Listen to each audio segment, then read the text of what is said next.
நிறைய இடத்துல இருந்து நம்ம செடிகள்லாம் வாங்கிட்டு போறோம், வீட்டுக்கு எடுத்துட்டு போய் வைக்கிறோம். பட் ஆனா நிறைய முறை நம்ம பார்க்கும்போது மக்கள் அது வாங்கிட்டு வந்து வச்ச உடனே அது செடி வந்து செத்து போயிடுது, எங்கனால அதை வந்து சரியா வளரல செடி. அதாவது அது வேடிக்கைப்பா. நீ வாங்கும்போது செம்மண் அப்படியே கட்டியா கல் மாதிரி கொடுப்பாங்க அவங்க. அப்படியே அதே மாதிரி மண்ணை நீங்க போட்டாலும் அப்படிதான் ஆகும்.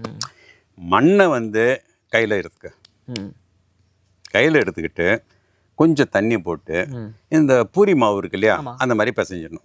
பிசைஞ்சிட்டு இந்த விரல்லையும் இந்த கட்டை விரலுக்கு நடுவில் எடுத்து விளக்கு திரி, அந்த திரியை பண்ண முடியல ஐயா, அது மணல், அது திரி பண்ண முடியுது, அது பாட்டும் போதுங்களா, 1.5 அங்குலம் 2 அங்குலம், அது களிமண். நான் திரி பண்ணுறேன், 1 அங்குலம் 1.5 அங்குலத்துக்குள்ளார உடையுது, திரும்பி பண்ணுறேன் 1 அங்குலம் 1.5 அங்குலம்.